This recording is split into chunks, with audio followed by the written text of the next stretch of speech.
తెలంగాణ భవన్లో హోంమంత్రి నాయని మాట్లాడుతున్నారు. ఇప్పుడు లైవ్ చూద్దాం.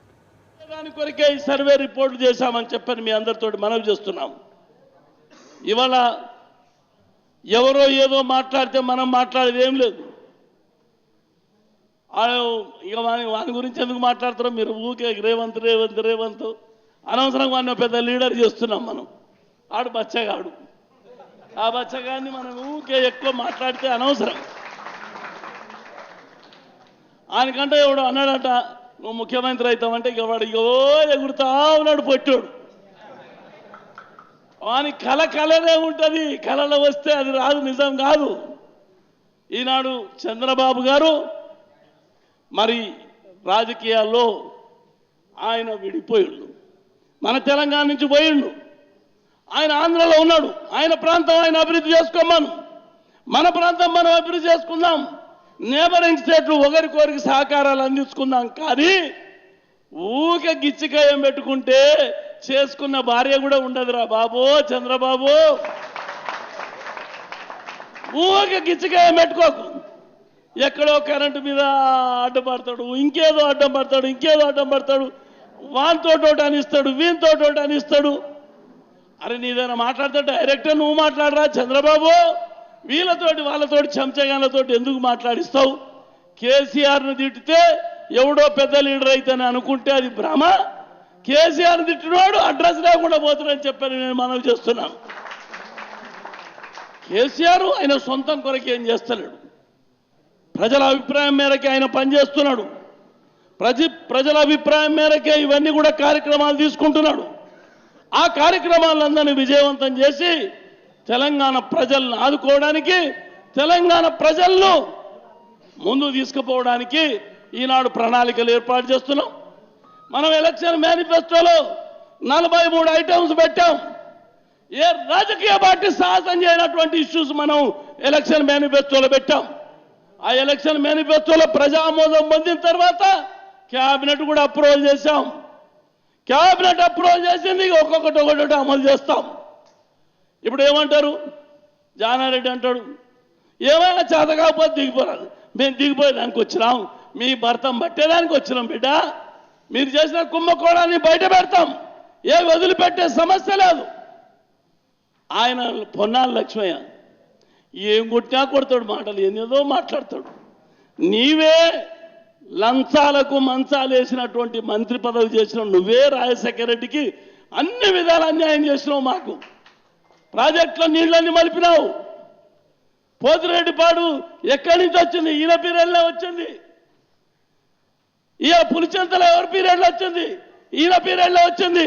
పోలవరం ఎవరి పీరియడ్లో వచ్చింది? పొన్నాల లక్ష్మయ్య పీరియడ్లో వచ్చింది. పొన్నాల లక్ష్మయ్య నువ్వు మాట్లాడుకుంటే మర్యాద ఉంటుంది, మాట్లాడితే ఉన్న మర్యాద ఎందుకు పోగొట్టుకుంటావు? నాయన ఇది మంచిది కాదు. అనవసరంగా మేము వచ్చింది ఇంకా కార్యక్రమాలు ఇంప్లిమెంటే కాలేదు. మన బై ఎలక్షన్ గెలిచినాక కేసీఆర్ ప్రెస్ కాన్ఫరెన్స్ చెప్పాడు, మా ఎలక్షన్ మేనిఫెస్టో క్యాబినెట్ తీసుకున్న నిర్ణయాలు ఇంకా అమలే జరగలేదు. దసరా తర్వాత 2 అక్టోబర్ నుంచి అమలు చేసే ప్రయత్నం చేస్తామని చెప్పారు. నిజంగా అమలు చేస్తే వీళ్ళందరూ అంగీలు చింపుకోవాలి, ఒక్కొక్కరు అంగీలు చింపుకోవాలి. ఇంకెవ్వరికి అడ్రస్ ఉండదు. చూడండి అమలైతే ఏమవుతుందో. ఇవాళ తెలుగుదేశం పార్టీలో పెద్ద ఎత్తున కదలికలు ఉన్నాయి. ఎమ్మెల్యేలతో సహా తెలుగుదేశం రాజీనామా చేసి ఇక భవిష్యత్తు లేదు తెలంగాణ తెలుగుదేశానికి. చంద్రబాబు ఆంధ్రకు పోయిండి, ఇక మనకు గతి లేదు, మనకు నాయకత్వం లేదు. మనం తప్పకుండా తెలంగాణ రాష్ట్ర సమితి నాయకుల నాయకత్వాన్ని తెలంగాణ అభివృద్ధి చేసుకుందామని చెప్పని ఆలోచనలు వస్తున్నాయి. కాంగ్రెస్ పార్టీలో కూడా చాలా మంది చర్చలు జరుపుతున్నారు. కాబట్టి మేము కోరేది ఏంటంటే ప్రతిపక్షం అయితే ఉండాలా. అందరినీ మనం కలుపుకొని ఏం చేసుకుందాం, మనం ఉండని, ప్రతిపక్షం ఉండని, క్రిటిసైజ్ చేయాలి. కానీ కన్స్ట్రక్టివ్ క్రిటిసైజ్ ఉండాలి, వాస్తవమైన క్రిటిసైజ్ ఉండాలి. అడ్రస్ లేని క్రిటిసైజాలు చేసి మీరు అడ్రస్ లేకుండా కాకండి అని చెప్పని మీ అందరితో కోరుతున్నాం ప్రతిపక్ష నాయకులను. ఇవాళ ఉన్నటువంటి వాతావరణంలో తెలంగాణ రాష్ట్రం ఈ భారతదేశంలో విశ్వ కేంద్రం చేయాలని చెప్పని కేసీఆర్ గారు ఆలోచనలు చేస్తున్నాడు. హైదరాబాద్ బ్రాండ్ ఇమేజ్ పెంచాలని, హైదరాబాద్ బ్రాండ్ ఇమేజ్ పెంచి ఇక్కడ విదేశాల నుంచి పెట్టుబడులు ఆహ్వానించబడి మరి ఈ యొక్క హైదరాబాద్ను ఇమేజ్ పెంచి ఇక్కడ అన్ఎంప్లాయ్మెంట్ దూరం చేయాలని చెప్పిన ఆలోచన చేస్తున్నాడు. ఆ విధంగా అందుకొరకే పోలీసు వ్యవస్థను పటిష్టం చేయాలని నిర్ణయం తీసుకోవడం జరిగింది కేసీఆర్ గారు. లా అండ్ ఆర్డర్ మంచిగా ఉంటే శాంతి ఎక్కడ ఉంటుందో అక్కడ అభివృద్ధి ఉంటుంది. లా అండ్ ఆర్డర్ ఎక్కడ ఉంటుందో అక్కడ మత సామరస్యం కాపాడబడుతుంది.